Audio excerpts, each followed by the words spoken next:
सागर के बीच एक परिवार अपनी यॉट पर छुट्टियां मना रहा होता है। माँ जूलिया तैरने के लिए पानी में कूद जाती है। आराम करते समय उसे कुछ अजीब महसूस होता है, लेकिन क्योंकि आसपास कुछ दिखाई नहीं देता, वह सोचती है कि शायद उसका भ्रम होगा। कुछ सेकंड बाद वही अजीब एहसास फिर होता है। इस बार भी कुछ नजर नहीं आता, लेकिन अब वह घबरा जाती है और यॉट की तरफ तैरना शुरू करती है। तभी अचानक कोई उसकी टांग खींचने लगता है और वह मदद के लिए जोर जोर से चिल्लाने लगती है। उसकी बेटी कैसी हेडफोन लगाकर म्यूजिक सुन रही होती है, इसलिए उसे कुछ सुनाई नहीं देता। पति टॉम और बेटा बेन मछली पकड़ने में व्यस्त होते हैं। जूलिया पानी के ऊपर टिकने की कोशिश करती है, लेकिन मुंह में पानी जाने की वजह से चिल्लाना मुश्किल हो जाता है। थोड़ी देर बाद टॉम को एहसास होता है कि काफी देर से उसने जूलिया को नहीं देखा। वह यॉट पर उसे ढूंढता है और फिर अपनी पत्नी को खतरे में देख लेता है। वह बच्चों को बुलाता है, यॉट को उस तरफ ले जाता है और पानी में कूद जाता है। जल्दी से जूलिया तक पहुंचकर उसे संभालता है और यॉट की ओर तैरता है। बच्चे दोनों को ऊपर खींच लेते हैं। परिवार जूलिया को संभालता है, लेकिन जूलिया खुद को समझाती है कि शायद लहरों की वजह से ऐसा हुआ होगा। रात को सब मिलकर बेन का जन्मदिन मनाते हैं। कैसी को उसके बॉयफ्रेंड का कॉल आता है, तो वह लैपटॉप लेकर बाहर चली जाती है। वीडियो कॉल में उसका बॉयफ्रेंड दिखाता है कि शहर के ऊपर बड़े बड़े काले बादल छा गए हैं। कॉल ग्लिच होकर फ्रीज हो जाती है। कैसी यह बात परिवार को बताने आती है, लेकिन टॉम कहता है कि शायद जमीन से दूर होने की वजह से सिग्नल कमजोर है। तभी सबको एक आवाज सुनाई देती है। वे सब बाहर जाते हैं और देखते हैं कि व्हेल मछलियों का एक समूह गुजर रहा है। टॉम समझाता है कि व्हेल मछलियां हमेशा पृथ्वी के मैग्नेटिक फील्ड को फॉलो करती है, लेकिन जब तूफान आता है तो वे कंफ्यूज हो जाती है। अचानक यॉट जोर से हिलती है और बेन गिर जाता है। टॉम को चिंता होती है कि कहीं यॉट को नुकसान तो नहीं पहुंचा, इसलिए वह डाइव करके नीचे चेक करने चला जाता है। कुछ देर बाद वह सतह पर वापस आता है, लेकिन उसकी कंधे पर एक बड़ा घाव होता है। जूलिया तुरंत उसका जख्म सीती है। टॉम बताता है कि पानी के अंदर उसे ऐसा लगा जैसे उसके पीछे कोई बहुत बड़ा जीव था, लेकिन जब उसने मुड़कर देखा तो प्रोपेलर से कट लग गया। वह कहता है कि जो भी चीज थी बहुत बड़ी थी। टॉम को यॉट पर काफी नुकसान दिखाई देता है, इसलिए उन्हें मदद बुलानी पड़ती है। जूलिया बार बार रेडियो पर कोशिश करती है। कैसी फोन पर सिग्नल ढूंढती है, लेकिन कुछ भी काम नहीं करता। तभी कैसी को एक अजीब सा जीव दिखाई देता है और वह चिल्ला उठती है, लेकिन वह तो बस बेन होता है जो मास्क पहनकर मजाक कर रहा होता है। कुछ देर बाद यॉट पूरी तरह बंद हो जाती है और समुद्र के बीच में फंस जाती है। जूलिया रेडियो में एक आवाज सुनती है, लेकिन आवाज इतनी खराब होती है कि उसे कुछ समझ नहीं आता। टॉम परिवार को बताता है कि उनके पास सिर्फ 4 दिन का खाना पानी बचा है और अब उन्हें किसी मछली पकड़ने वाली नाव का इंतजार करना होगा। अचानक रडार पर कुछ डिटेक्ट होता है और परिवार को एक अजीब सी आवाज सुनाई देती है। सब दौड़कर बाहर आते हैं और हैरानी से देखते हैं कि कई सारे उल्कापिंड जमीन पर गिर रहे हैं।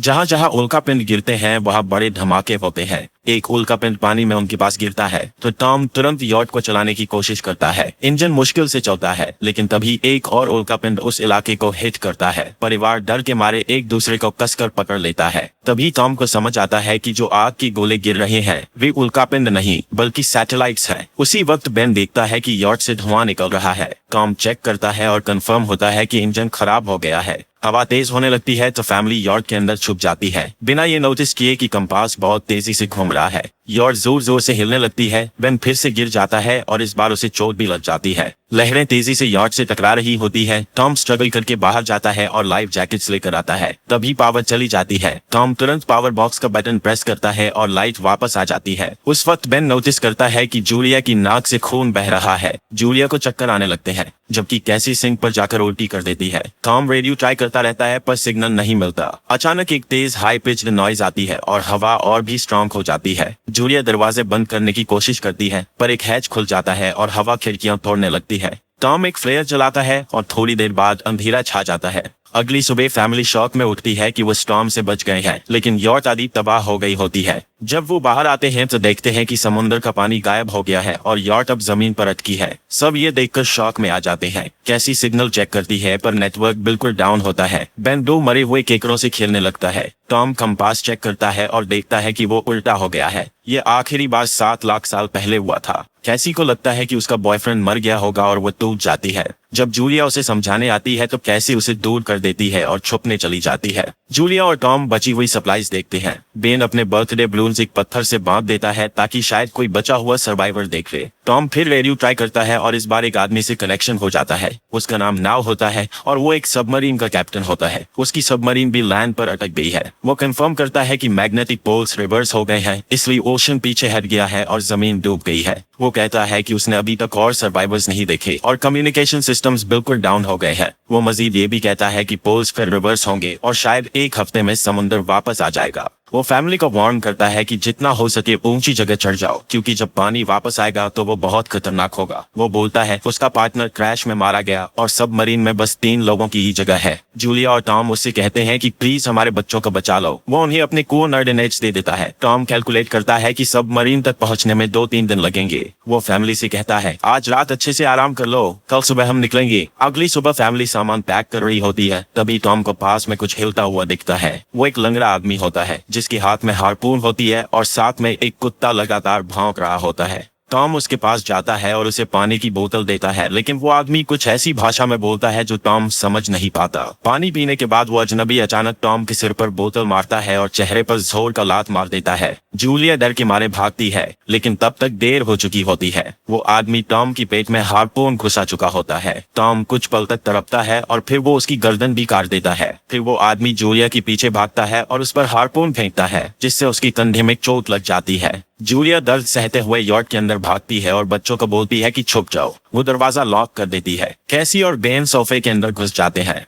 जूलिया उन्हें फ्लेयर गन पकड़ाती है और खुद एक चाकू लेकर बाथरूम में छुप जाती है। वो आदमी दरवाजे पर जोर जोर से धक्की मारता है और आखिर अंदर घुस ही जाता है। पहले वो थोड़ा खाना उठाता है और फिर यॉर्ट में इधर उधर ढूंढने लगता है, फिर बाथरूम की तरफ जाता है, लेकिन जूलिया समझदारी से एक छोटे छेद से बाहर निकल जाती है। वो आदमी सोचता है कि जूलिया भाग गई, लेकिन जैसे ही वो धीरे से निकलने लगती है, उसका कुत्ता उसे देख लेता है और भौंकने लगता है। कुत्ता उस पर झपटता है तो जूलिया चाकू से उसे मार देती है। कुत्ते की चीख सुनकर वो आदमी बाहर आता है और अपने कुत्ते की लाश देखकर आग बबूला हो जाता है। इस बीच जूलिया यॉर्ट की दूसरे साइड से अंदर जाने की कोशिश करती है। वो ऊपर चढ़कर टूटी हुई खिड़की से अंदर घुसने लगती है, लेकिन वो आदमी पहले ही वहां पहुंच जाता है। वो उसे पकड़कर जोर से मुक्का मारता है, जिससे वो नीचे गिर जाती है। जूलिया फर्नीचर पकड़कर बचने की कोशिश करती है, लेकिन वो आदमी उसे लात मारकर दूर फेंक देता है। फिर वो उसकी कलाई पर पैर रख देता है ताकि वो चाकू छोड़ दे, और फिर उसके बाल पकड़कर उसका चेहरा जमीन पर दे मारता है और सोफे पर फेंककर उसका गला दबाने लगता है। बच्चे ये सब कुछ देख रहे होते हैं। कैसी बाहर निकलकर फ्लेयर गन चलाती है जो सीधा उस आदमी को लगती है। वो जल उठता है और यार्ड में आग फैलने लगती है। बच्चे तुरंत भाग जाते हैं, लेकिन जूलिया वापस आती है। वो उसे एक किक मारकर गिराती है, मैप और बैग उठाती है और वहां से भाग जाती है।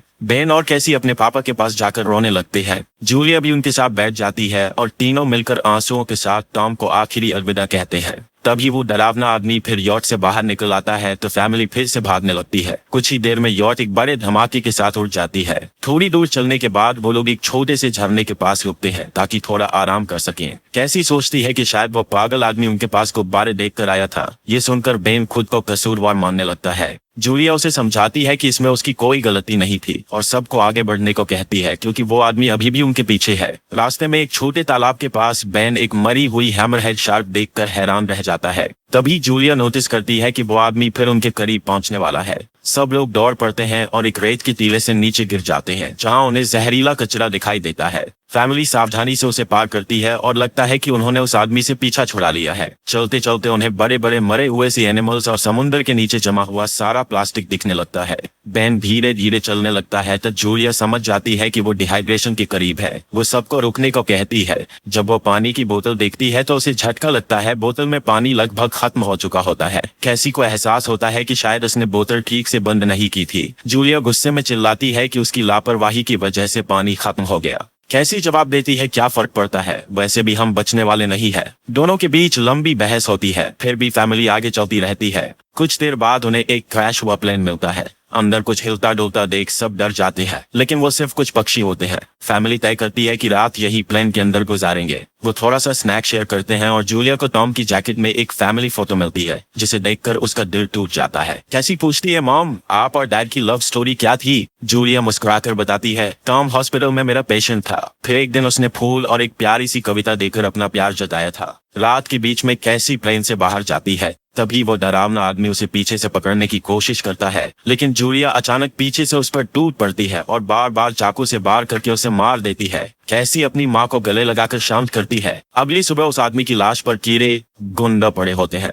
फैमिली नोटिस करती है कि उसके शरीर पर कई काटने के निशान हैं, मतलब इस एरिया में कोई खतरनाक जीव छिपा हुआ है। जैसे ही वो लोग वहां से निकलते हैं, केकड़े उसके मुंह से बाहर निकल आते हैं। कुछ घंटों बाद जूलिया और कैसी मैप देख रही होती है, लेकिन बेन धीरे से आगे निकल जाता है। जूलिया चिल्ला चिल्लाती है, रुक जाओ, लेकिन बेन एक तालाब में झुककर पानी पीने लगता है। जूलिया तुरंत उसे खींचकर बाहर निकालती है और समझाती है कि अनजान पानी उसे बीमार कर सकता है। धूप बहुत तेज हो जाती है तो फैमिली अपने सिर कपड़ों से ढक लेती है। बेन को चक्कर आने लगते हैं। तभी उन्हें कुछ पुराने कुर्सियां मिलती है और जूलिया कैसी उनसे एक टेम्पररी शेल्टर बना लेती है। जूलिया बेन को इंजेक्शन लगाती है और तय करती है कि वो रात वहीं बिताएंगे। सुबह जूलिया एक अजीब सी आवाज सुनकर उठती है।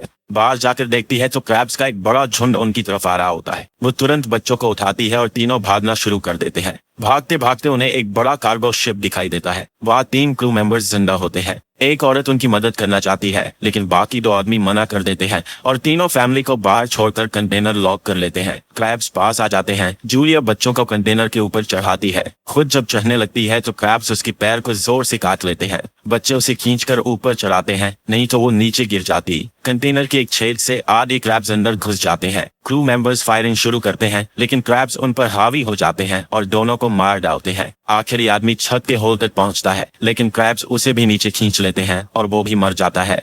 जूलिया अपने जख्म पर पट्टी बांधती है और बेहोश हो जाती है। कुछ देर बाद जब वो उठती है तो खुद को रेत के तूफान के बीच अकेली पाती है। वो घबराकर बच्चों को ढूंढने लगती है। एक मरी हुई औरत का हथियार उठाती है और जोर जोर से चिल्लाती है। कैसी उसकी आवाज सुनकर लौट आती है और बताती है कि वो और बेन मदद ढूंढने गए थे लेकिन कोई नहीं मिला। फिर दोनों बेन से मिलते हैं जिसे एक खुला कंटेनर मिलता है जहां वो तूफान खत्म होने तक रुक सकते हैं। जूलिया टॉम का लाइटर निकालती है और अपने जख्म को जलाकर बंद करती है जो बेहद दर्दनाक होता है। तूफान थमने के बाद उन्हें एक और कंटेनर मिलता है जिसमें बहुत सारी पानी की बोतलें होती है। बॉडीज चेक करते वक्त उन्हें एक रेडियो और एक गन भी मिलती है। जूलिया नाव से संपर्क करती है और बताती है कि मैप खो गया है। इस पर नाव बताता है कि उन पर आर्थ्रोपॉड्स ने हमला किया था। वो बिस के जीव है जो ऑक्सीजन की वजह से पूरी तरह पागल हो चुके हैं।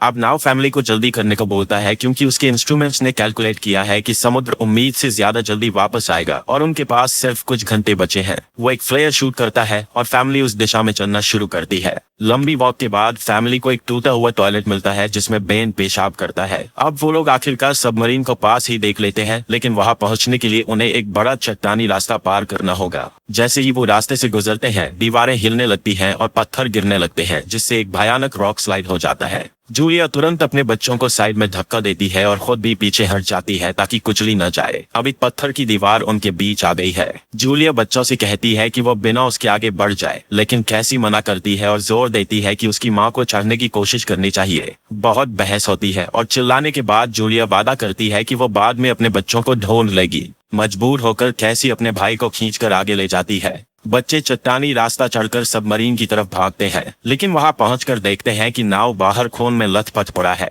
वो समझाता है कि उसके लिए सब खत्म हो गया है और अब बच्चे सबमरीन ले सकते हैं। ये सोचकर कि एक एक्स्ट्रा जगह होगी कैसी वापस अपनी माँ को ढूंढने भागती है। तभी जूलिया केकड़ों को आता देखती है और वो फायरिंग शुरू कर देती है। कुछ केकड़ों को वो मार देती है लेकिन झुंड बहुत बड़ा होता है और सबसे लड़ना मुश्किल हो जाता है। उसी वक्त कैसी दीवार के ऊपर दिखाई देती है और हाथ आगे बढ़ाती है तो जूलिया अपने घायल पैर के बावजूद तेजी से चढ़ना शुरू करती है। कैसी की मदद से वो दूसरी तरफ पहुंच जाती है और दोनों साथ में सबमरीन की तरफ भागते हैं। बेन पहले से ही ऊपर खड़ा होता है और फायर खोल देता है ताकि केकड़े डिस्टर्ब रहे जब तक फैमिली ऊपर चढ़ जाए। केकड़े नाव के शरीर तक पहुंचते ही तुरंत उसे खाने लग जाते हैं। जूलिया गन उठाती है और फायरिंग जारी रखती है जब तक बच्चे अंदर चले जाएं। जब वो सुरक्षित हो जाते हैं जूलिया समझती है कि गोलियां खत्म हो गई हैं तो वो गन केकड़ों पर फेंक देती है और अपने बच्चों के साथ अंदर चली जाती है। फैमिली हैच को अच्छे से लॉक करती है और खिड़की से केकड़ों को सबमरीन के चारों तरफ देखती है। इसी वक्त समुद्र वापस आ जाता है तो तीनों तुरंत अपनी सीटों पर बैठकर बेल्ट पहन लेते हैं और एक दूसरे का हाथ पकड़ लेते हैं। तेज लहरें सबमरीन को जोर जोर से इधर उधर फेंकना शुरू कर देती है जिससे जूलिया को पूरी जर्नी के विजन दिखने लगते हैं और कैसी उल्टी कर देती है। जल्दी ही वो हाई पिच आवाज वापस आती है और फैमिली बेहोश हो जाती है। कुछ देर बाद जूलिया और बच्चे होश में आते हैं और खुद को जिंदा देखकर खुश होते हैं। वो हैच अनलॉक करके बाहर निकलते हैं और देखते हैं कि लहरों ने सबमरीन को एक तबाह शहर में गिरा दिया है। यानी अब जिंदा रहने और नया जीवन शुरू करने की उम्मीद है। और यहीं पर फिल्म खत्म होती है। चैनल को सब्सक्राइब करना न भूलें और बेल आइकन जरूर दबाएं ताकि आपको ऐसे ही मजेदार वीडियो मिलते रहें। देखने के लिए धन्यवाद।